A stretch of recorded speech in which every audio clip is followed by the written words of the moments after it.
Hey everybody, today I'm giving you the beatdown on motherfudging Ocarina of Time. So there are so many interesting facts about Ocarina of Time that there's absolutely no way that I'm gonna even come close to that. So I'm just gonna talk about a couple of the high points for myself. One of which being that the game was released in November of 1998 for the Nintendo 64 system. My twin sons were born in November of 1999, a year later. So that's a little interesting fact about me.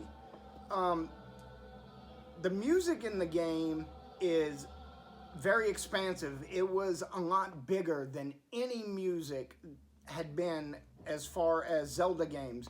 You know, we had a lot of the MIDI two-tones for the original series, and then when it got to N64 they had these large expansive sounds. I'll never forget the first time I heard the sound of Link running onto Hyrule Field and the orchestra type music kicked up. That was amazing to me. Also, as far as sounds go, my favorite sound in all of game and playing any game is actually the sound of finding a secret treasure chest in Legend of Zelda. The little tune it plays, I love it in Ocarina, I love it in Wind Waker, I love it in Twilight Princess. It is an amazing sound. Now, as far as the soundtrack of this goes, the original N64 cartridge on first release for the Fire Temple had an Islamic prayer chant in the background. Now, Nintendo has a very firm policy on no real-world religions being referenced at all in their games. Now, there was a lot of rumors at the time that there was fan backlash, complaints about it, but that's not the truth. The truth of the situation is Nintendo, as soon as they realized what it was, they took steps to make sure that it wasn't in the game from that point on. So if you have the original first series cartridges, you actually have that music, which is what I have playing right now. I like the music a lot. But if you are, say, playing the 3DS version now, the Fire Temple music is a little different. It's not bad, but it's also not the sounds that I heard when I was younger. So Ocarina of Time introduced a lot of things into gameplay which are still being used today, which is why I think it's a major part of why it had such a cultural impact, and it is the highest rated game of all time. It fully introduced Ztargeting into gameplay mechanics. Now, we had Ztargeting before that. It wasn't called Ztargeting, but it was a little bit different. In Legend of Zelda, what happened was the developers actually went to a samurai show, and it was more of a play. And what would happen is they noticed that the samurais would fight one samurai versus an entire group, and they took turns coming in. So if he was battling this person, this opponent didn't come in quite yet, giving him time to fight him and then him, instead of everyone actually grabbing him at one time. So that was the basis for Ztargeting, was once you targeted an enemy and there were multiple enemies around, they would basically wait their turn to attack you. And today in gameplay, that is used in almost every type of game you play. Even if it's not a fighting game, it could be a shoot 'em up. It's still used. Ztargeting has become very, very popular. And it's a staple of game mechanics nowadays.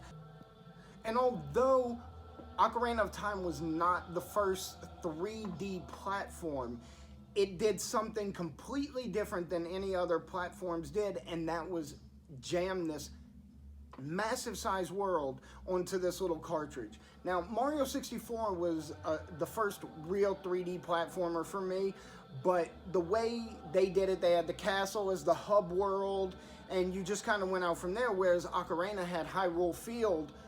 This entire field with the ranch in the middle was the hub world. Now, originally, they did develop the idea that this was going to have a hub world like Mario did with the castle. And as a matter of fact, the Phantom Ganon that you have to fight jumping out of the paintings is a remnant of that idea.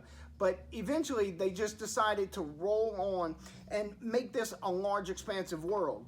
So it has this giant world that had never really been seen before. It's a sandbox style where you went to all these different areas, and it just felt giant, and it made a cultural impact that cannot be understated.